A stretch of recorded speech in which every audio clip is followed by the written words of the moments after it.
भारत में अव्याकुल private limited कर रहा सस्टेनेबल विमानन के आह्वान का नेतृत्व आज पर्यावरणीय स्थिरता समय की मांग है। यह बेहतर भविष्य की कुंजी है। ऐसी बातचीत करने की जरूरत है जो दुनिया भर में सार्थक कार्यवाहियों में तब्दील हो। कई संगठन आज पर्यावरण के दृष्टि से सस्टेनेबल प्रतिक्रियाओं को विकसित करने के लिए, उद्योग को बदलने के लिए काम कर रहे हैं। भारत के अधिक पर्यावरणीय रूप से सस्टेनेबल विमानन के आह्वान का नेतृत्व अव्याकुल प्राइवेट लिमिटेड कर रहा है, जिसने भारतीय विमानन अकादमी में 13-14 अक्टूबर 2022 को ग्लोबल सस्टेनेबल एविएशन कॉन्क्लेव पर 2 दिवसीय अंतर्राष्ट्रीय सम्मेलन का आयोजन किया। एडी न्यूज के लिए लखनऊ से हर्षित त्रिपाठी की report. This is Mr. Weber Varun, founder Aviacool. So, firstly, many congratulations for such a grand event. Thank you. So, what was the thought about having this event? What is the main thread behind it? So basically, we have a section in Avia called Outreach, right? And we do basically a whole spectrum. तो ये तो जैसे एक बड़ा event आपने देखा, एक साल पहले हम कानपुर के छोटे से गांव में, जहाँ पे बच्चों ने कभी ड्रोन देखा नहीं था, हमने एक वर्कशॉप की थी 4 दिन की कि स्क्रैच से ड्रोन और आरसी एयरक्राफ्ट कैसे बनाया जाए। So we are interested in outreach. उसका लेवल कोई भी हो सकता है। तो what we do as a team is we want to start with outreach across a spectrum, and this is the other end of spectrum, जहाँ पे आप ग्रास रूट लेवल की बात करते हैं, वो भी है। Second, bringing industry, bureaucracy and student force together, वो एक बहुत बड़ा एजेंडा था। इसके तहत ऑलरेडी हमने एक टॉपिक पे इसका था EMRO 2022 NIT दिल्ली में हमने किया था, जिसका चैप्टर 2 हम नेक्स्ट ईयर करेंगे, and with another theme that is global sustainable aviation conclave we have done chapter 1 today in Indian aviation academy. इस पर्टिकुलर कॉन्क्लेव का थीम ये था, 2 दिन का थीम था। पहले दिन हमने मेटाफॉर्म्स फाउंडेशन के साथ किया था, जो कि एक अनोखा ग्रुप है। डिफेंस के जितने भी एक्स आर्मी के लोग हैं, एक्स एयरफोर्स वाले हैं, एक्स नेवी वाले हैं, they have come together and they wanted us to do an event with them on what is the importance of military education.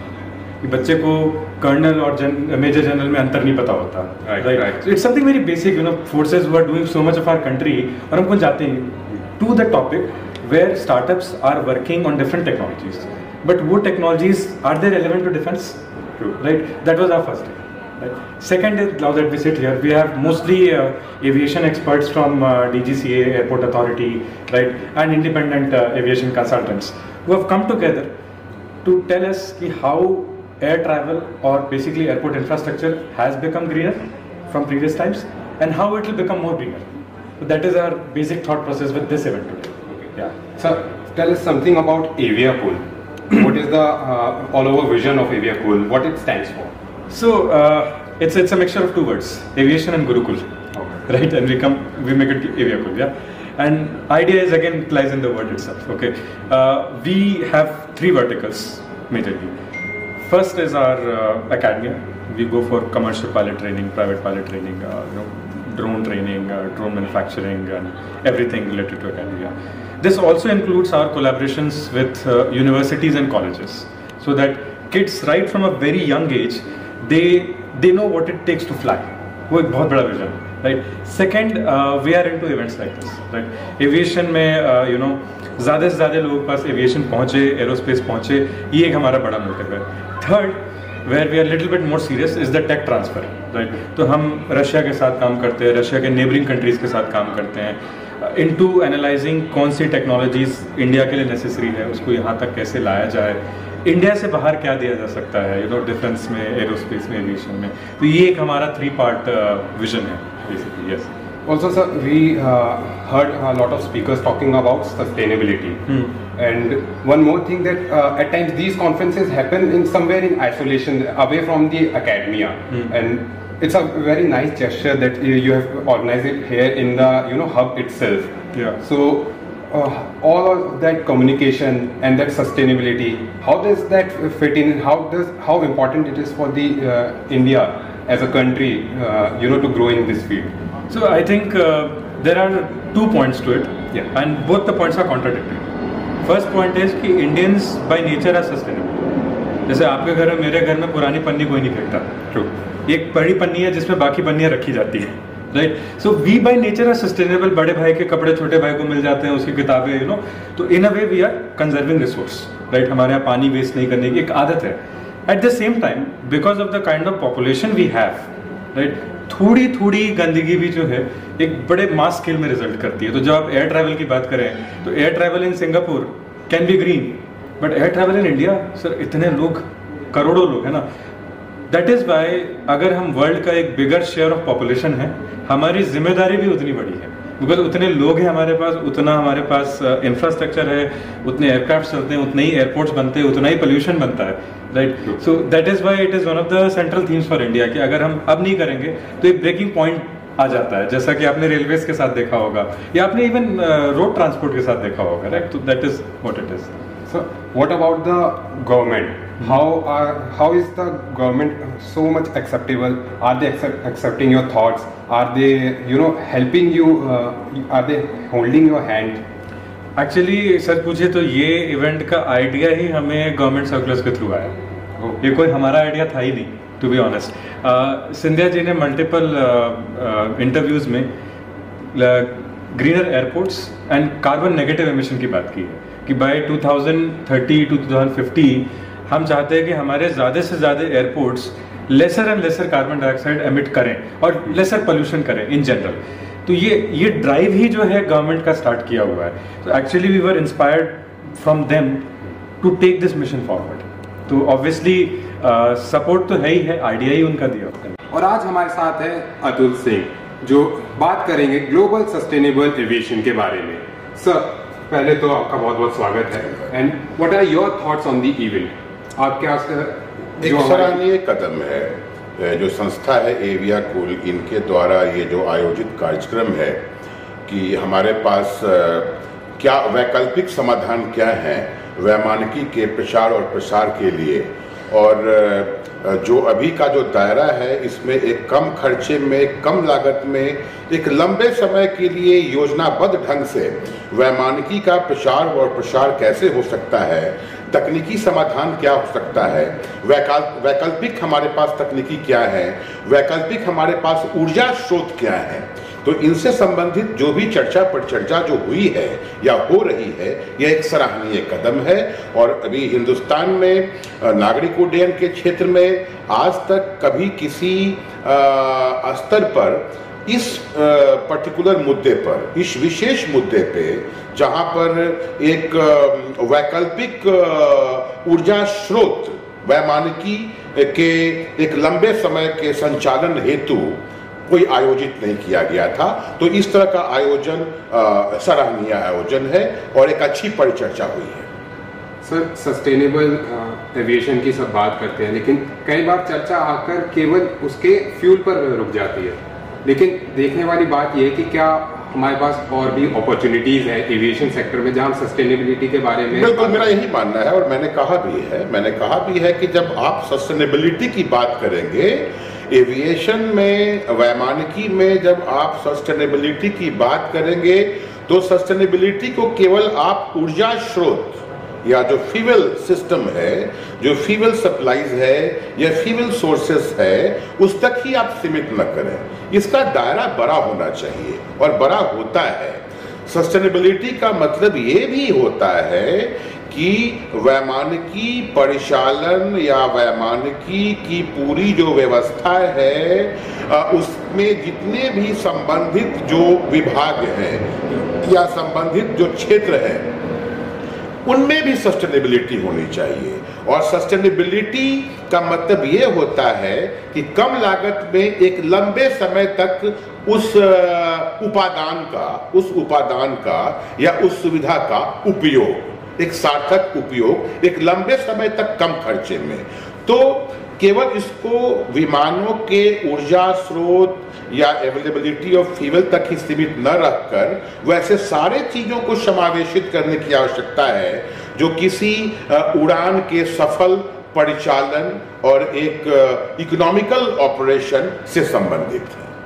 Sir, बात करें टेक्नोलॉजी की, तो इंडिया सस्टेनेबल एविएशन में technologically कहाँ पर है और विदेशों में इसके ऊपर क्या रिसर्च चल रही है, इंडिया में क्या रिसर्च चल रही है? समानांतर ढंग से आप देखें तो जो भी कुछ विदेशों में हुआ है, अगर आप ऑल्टरनेट फ्यूल सोर्सेज की ही बात करेंगे for the application of civil aviation, नागरिक उड्डयन में आप वैकल्पिक ऊर्जा स्रोत की ही बात करेंगे, तो एक भारत ने कुछ ऐसे इस देश में हुए हैं, कार्रवाइयाँ हुई हैं, कुछ नए सिस्टम इजाद हुए हैं।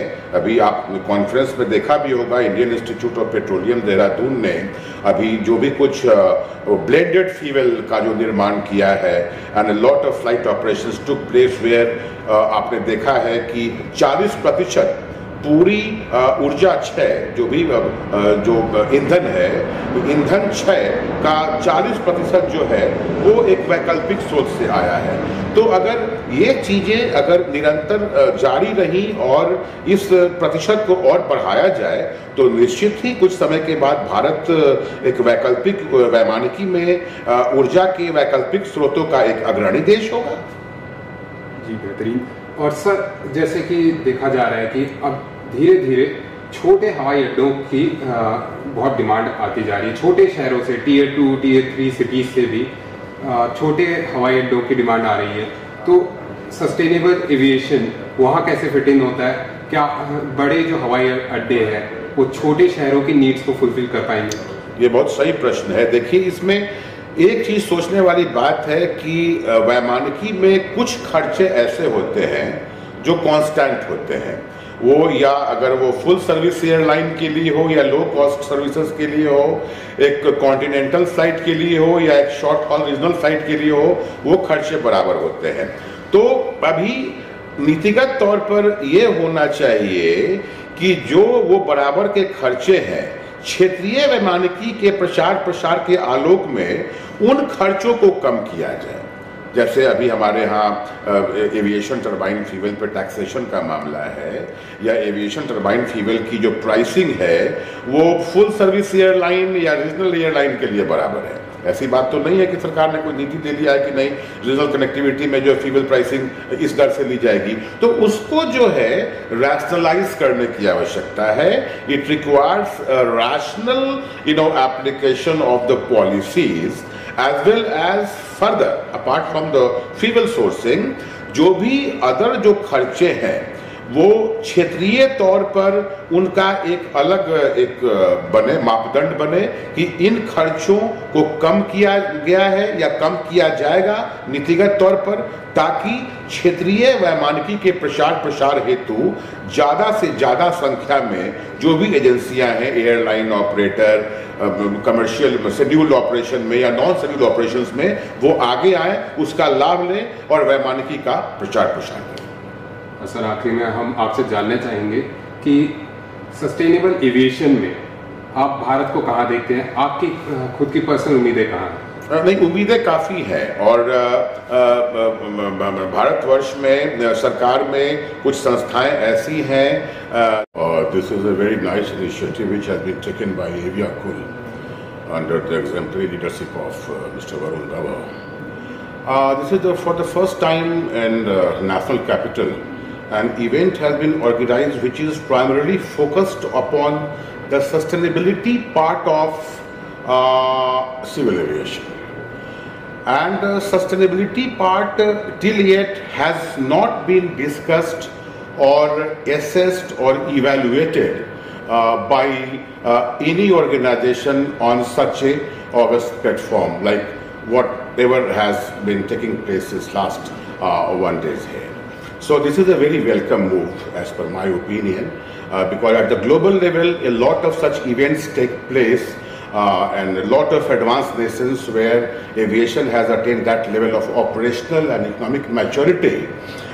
They have organized this kind of event, but till yet in India we were not able to do this. So this is a great initiative, a great move by this organization to call for this kind of a public debate on such a nice platform.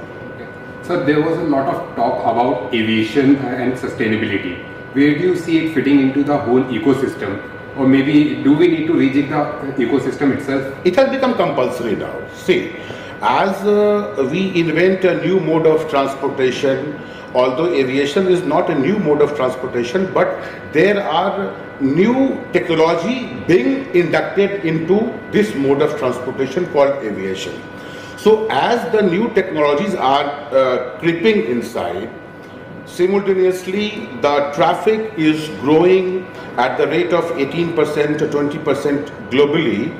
We have to think upon this basic point that what would be the available resources to make our planes fly worthy in terms of availability of fuel. Fuel is a catalytic factor. Fuel is a factor which defines the complete economic structure of any airline operation, because around 40 to 45% of the cost factor revolves around the fuel pricing. So given the high volume of pricing of fuel, it's quite pertinent and very much urgent and necessary that all those policy planners should think very seriously that what are the available options for fueling the jet operations or the commercial or the military operation. Consequent to that, one very important thing is attached with this new mode of or alternative mode of fueling is reducing the total operational cost of any flight movement, or reducing the cost of setting up of the complete flight operation of any airline in any country. So in that way, any dialogue or any conversation or any communication would be in a larger agreement, with the complete prospective aviation ecosystem, as per my view. Also, sir, there has been a lot of talk about fuel only, but are there more areas in which aviation we can find sustainability? Agreed. Very valuable point which you have raised, and I greatly appreciate this, the way you have been, the way you have asked this question, that sustainability does not only restricted to making cheap fuel available. You have got a very valid point and a very nice question you have asked.